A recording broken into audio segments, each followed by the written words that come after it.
Quick question for you all, gang. What do you think about data preservation? I'm not just on about 5, 10, 15 years. I want you to consider what will happen to critical information 50, 100, or even 150 years from now. Because in a world where technology evolves at lightning speed, the challenge of safeguarding long-term data is more pressing than ever. So today, recorded at the IT Press Tour in Valletta, Malta, we're going to explore the fascinating innovation that could redefine how we approach data preservation. And joining me today is Antoine Simkin. He's the co-founder of Digi Film Corporation, a company that is at the forefront of preserving data on film for the long term. But they're now thinking much bigger than that. And with a background in cinema and decades of experience in visual effects, Antoine has witnessed firsthand the vulnerabilities of conventional data storage methods, from costly migrations to obsolete formats. These challenges inspired Digifilm's groundbreaking approach to putting digital data onto film, a medium renowned for its longevity, not to mention it being offline and more secure. So in my conversation today, Antoine is going to join me and explain how Digifilm is blending the reliability of traditional film with modern-day encoding and creating a almost time capsule for critical information. And I want to discuss why current storage solutions like tapes and microforms fall short when it comes to long-term preservation of information. And we'll also shine a light on the industries that could stand to benefit most from this technology and the profound implications for sectors ranging from cinema and nuclear power to defence and architecture. So how can we ensure the digital artefacts of today remain accessible for generations to come? Well, enough scene setting from me. Let's get my guest onto the podcast now. So a massive warm welcome to the show. Can I tell everyone listening a little about who you are and what you do? So my name is Antoine Simkine. I'm one of the co-founders of Digi Film Corporation, which offers a solution for the preservation of data on the very long term. My background is cinema, actually. I was one of the co-founders of a digital visual effect company in the 80s, 90s, where we have been involved into scanning and recording film from the beginning, because this was in the days where cinema was shot actually on film and was exploited on film. So the challenge was to be able to actually digitize the film, do whatever tricks we had to do on it, and then record it back to film. But very soon we were confronted to one issue, which was how do we keep this huge amount of data that we were creating at the time. These were days where, I don't know, our first hard disk of 600 megabytes costed 5,000 euros. Yeah. And it was really a miracle that we could already buy this incredible disk. So we were submerged with a huge amount of data, and we turned to industry standard solutions made by Sony at the time, which was called the DIR 1000, for example, which was capable of storing data on tape. But somehow the format changed. After a while, Sony decided that they would move on to something else, the DTF, and we had to move on with them to the DTF, etc. And we discovered very quickly that although the solutions are absolutely great, for the short term, that's fine, but not for the long term, because what happened if we didn't move the DIR tapes to DTF, and what do we do with the DTFs? We know for a fact, for example, that the people who have recently restored some of the film we did at the time from DTF struggle enormously because some tapes were unreadable somehow. So little by little, we thought, wouldn't there be a solution that would mix the best of both worlds? We know that film, for example, is a medium that lasts somehow forever. It's been here since 120 years. The last generation of film can last for even longer because it is polyester, so it's really very indestructible somehow. But we put images on there.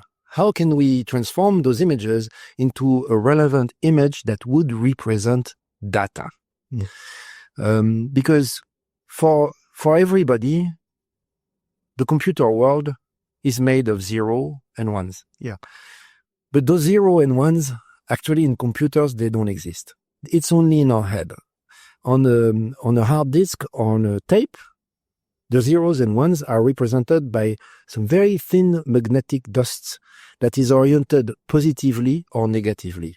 And we decide arbitrarily that if it's a positive magnetic dust, it has a value of 1. And if it's negative dust, it's 0. And it's the same for any computer chip. Is there a current going through or not? So if there is, maybe it's 1. If there is not, it's 0. If there is 5 volts, it's 1, or it's 0. And we talk about bytes and this and that, but it is only in our head. This is the way intellectually that we made the computer world work. But actually, it's an analog world. It's not a digital world at all. And we've met here at the IT Press Tour in Malta. I've just seen your presentation. One of the things that blew me away is we're all passionate about entertainment, movies and TV series. At the BBC in the UK, for example, they lost a lot of archived footage. And you mentioned, I think, 3 huge movies that you were a part of as well. And it's a very real problem, isn't it? This backing up of the data that we love so much and the content that we love so much. And especially when we're talking 2K, 4K, 8K, it's a lot of storage, isn't it? It's a lot of storage. I mean, our first goal, because we come from the cinema world, is about cinema. And so the cinema world, knowing and not trusting a digital world so well, actually very often records out on film an analog version of the film to preserve it in the long term. Yeah. Okay, but for me, it's exactly as if you would say, all right, the photos from my iPhone, I'm going to create an album so I can save it for later. Yeah. Fine, you have an album, but if you want to get your photo back, what do? You have to scan them, and it's never going to be your original photos. It's a copy of your photos. That's a bit what the cinema world is doing. The other part, which consists of keeping it on the digital world, on tapes, hard disks, clouds, whatever, will make you dependent on a lot of things. And we think, wouldn't we be able to help cinema to preserve the films for the very long term once they have been made? And it's very important because we can see that the films, they have a very long career. And there's a whole world of film restoration, for example, of film from the 50s, from the 60s, 70s that are being restored because they're on film and we need them digitally now. But what happened to those films that are already digital, where we're going to lose the data? Yeah. That's going to be a problem at some point. And the question I've got to ask, because obviously we're talking about cinema and film here and the great work that you're doing. What was it that inspired you to use this idea, to use not just film as a medium, but also for encoding digital data? And how did your expertise add to the digital conversion in so many different areas? Because you're really expanding now on this idea, aren't you? Well, it's difficult to say how does an idea pop up. Yes, yeah. What I can say is for us, and when I say us, it's our team, Rip Hampton O'Neill and Pierre Olivier, my partners in this company. We find it very, very natural to go back and forth from digital to film, because that's what we've been doing for a long time.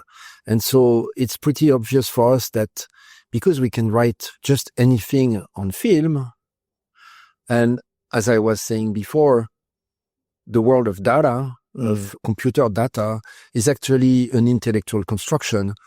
Why wouldn't we say that if there is 1 pixel somewhere on the film, it would have a value of 1? And if there is no pixel, it has a value of 0.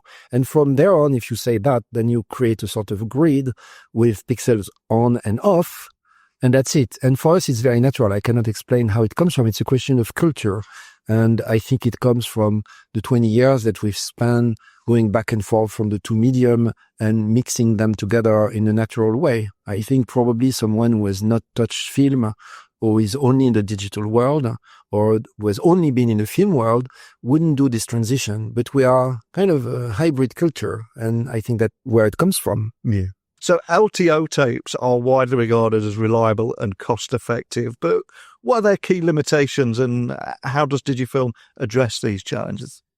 Well, I love LTO tapes. I mean, it's a relief after all the different standards that have been there before. It's kind of an achievement where I think IBM is the lead into this consortium, where a lot of industry makers have gathered together and decided, all right, let's not fight with each other. Let's just make one format and do that. So I think that's a real progress. Fine. It's good, and I use it. Yeah. And it's very good for the short-term and medium-term storage. What I believe is that LTO tapes, they have a certain lifespan. They are given to be valid for 25 to 30 years. That's what they say. Under the condition that you check them every 6 months to make sure that you can still read what's on it. And if not, well, you have to use the copy of the same tape to be able to recover your data, because if you can't read it, you can't read it. Yeah. It's dead. The second thing is, and that's fine. I mean, then it means you just have to make sure that it's being done this way. Second thing is you need a reader. And this reader is a very high performance machine at a relatively low cost. The public price of a LTO drive is between 2,000 and 4,000 euros. That's fine. It's something you can almost have on your own if you have a medium-sized company.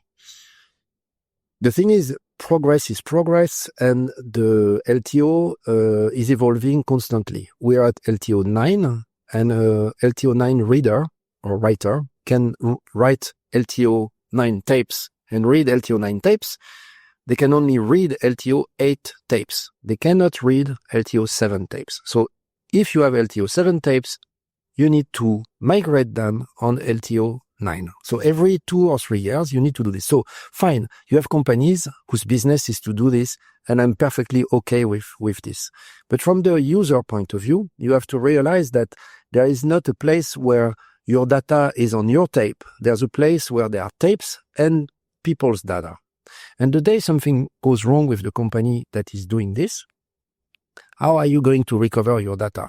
Because there's going to be a very, very short time to come and get back a huge amount of data, which is spread amongst a huge amount of tapes, under the pressure of people, banks and such, wanted to recover all the equipment that is there. And I'm saying this because it happened in the cinema world. There's a film lab that went bankrupt, and people had a very short time to recover their tapes, and films have been lost somehow.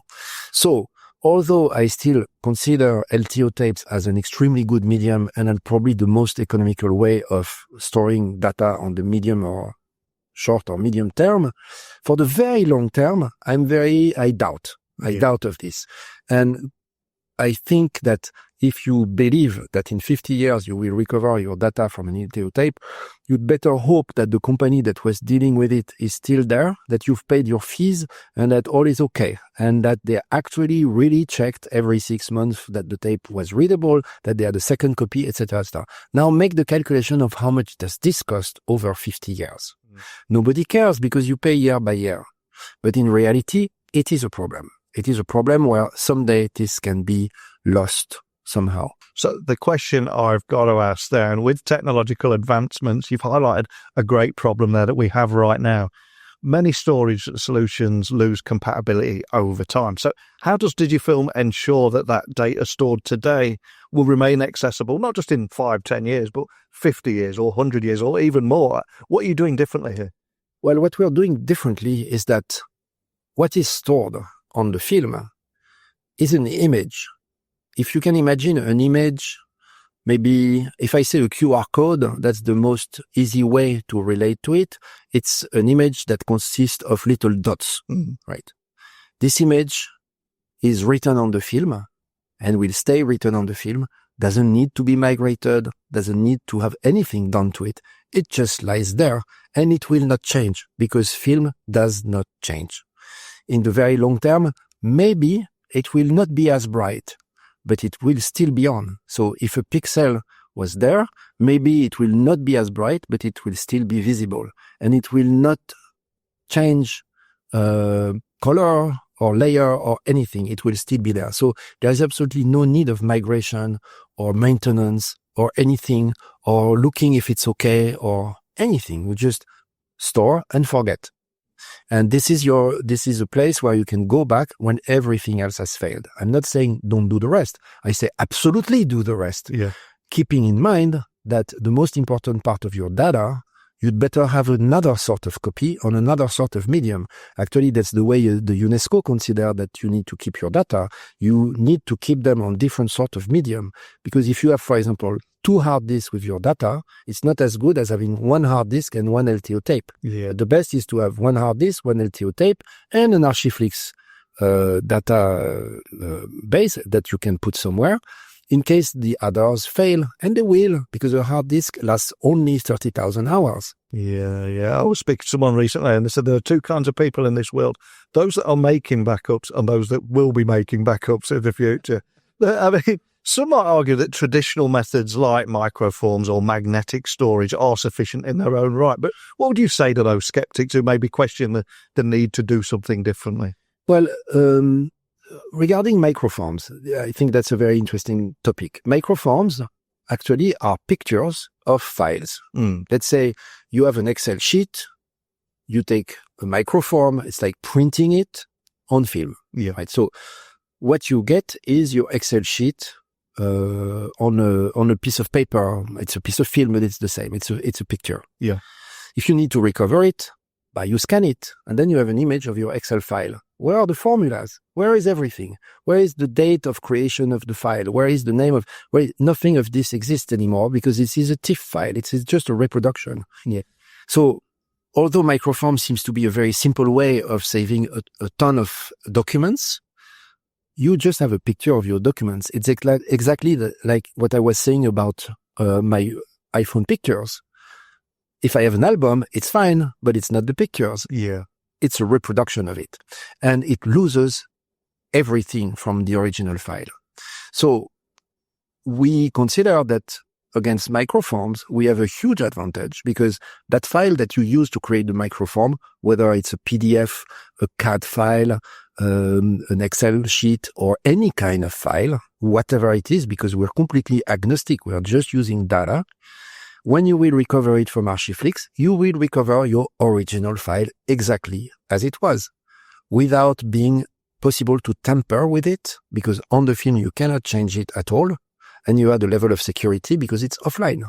And people who need to access it, they need to scan it. It's, somehow the security is much increased with this solution. We've focused heavily today on the cinematic industry, movie studios, but I'd love to get people thinking bigger about this as well and how far-reaching it could be. So in your vision, who stands to benefit the most from your technology? And maybe share a few examples or use cases and industries that you'd find Digifilm particularly transformative or potentially transformative in the future. Well, we started with the cinema world because it's the one we know the best, and it's very natural for us to go there. Although somehow we believe that the cinema world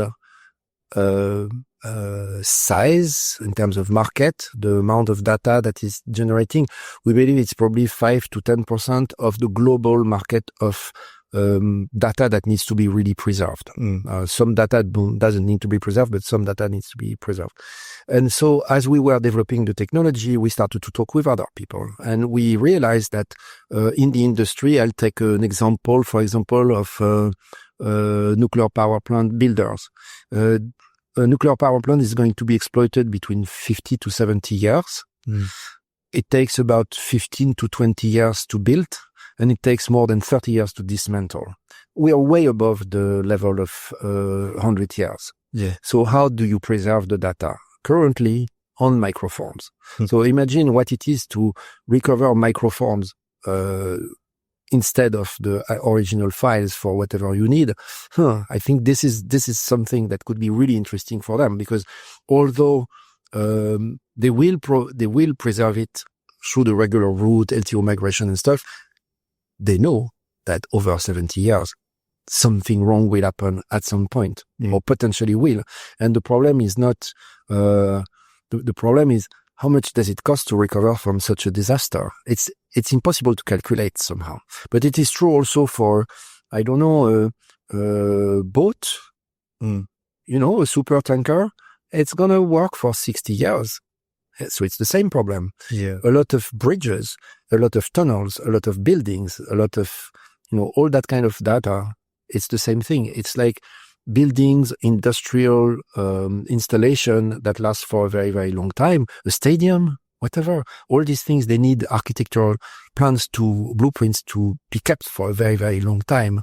And currently there are no other real solution to keep them potentially alive, which by this I mean recovering the original file and not a picture of the blueprint. This is the only viable solution somehow. It's also potentially something for the defense industry. In the defense world, there are some big secrets and some files that needs to be preserved, and it's better to preserve them offline. Yes. Because anything that's online will be hacked somehow. So the army already knows about that, has some special unconnected computers in bunkers and whatever. But what happens in case of an EMP? Yeah. If all the magnetic support is erased by something like that, well, if it's on film, it will last. So maybe it can be burnt. Well, the magnetic tape will be burnt as well. So that doesn't change anything, but at least it protects you from the EMP. And also in the politics of having different kind of medium to keep your data, it wouldn't be bad to have an extra copy on Archiflix medium and put it somewhere in another bunker in case something happens. So that's another application. It could be good for the notaries also. Like if you want to keep the notaries, they have to keep for a very, very long time all the wills. Yeah. And all the transactions that have been made during the life of someone. Some money has been given to somebody else, and we need to keep track of that because maybe 70 years later when they die, we have to know who's given what to whom. And, well, how do they keep that? For the moment, it's very fragile. So there are ways, but they're not completely safe. To my understanding. Yeah, it's such a great point about that need to keep storage offline and avoiding hacks and things like EMP, etc. as well. And as Digifilm evolves, are there any other advancements that you could possibly foresee in the future? And how do you envision the role of Digifilm in shaping the future of that long-term data preservation? Because we never talk about long-term data preservation. Well, our impression from all the talks we have with different people from different industry that we are meeting as we go is that because there is no real solution on the market, people don't really look at the problem. Yeah.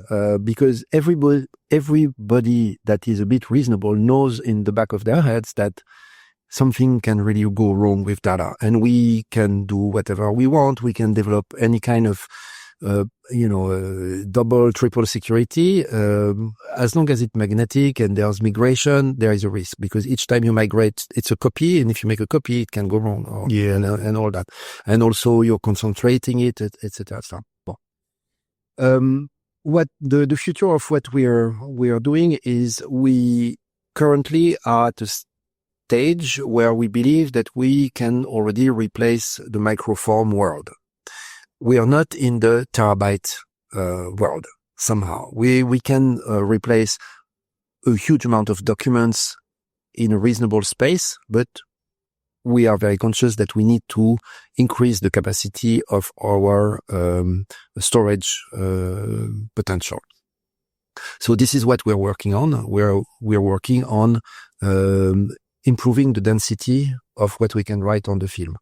Nevertheless, we are very careful with one thing.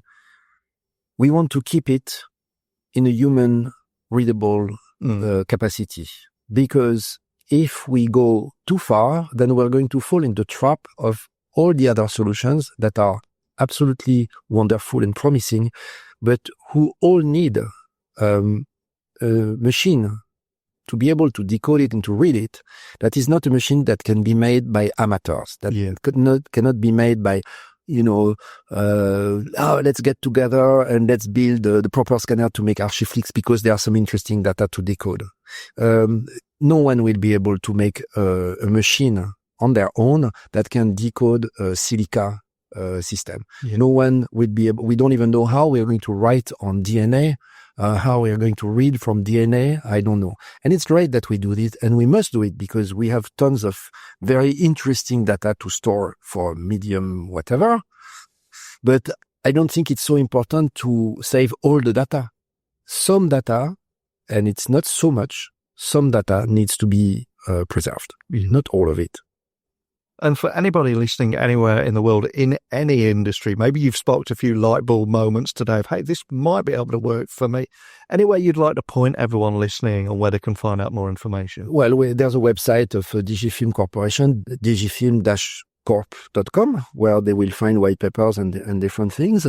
And also, what's important about us is we are not a B2C company. What we are providing, we are not selling equipment. We are not, we are providing solutions for companies that are already into such and such business.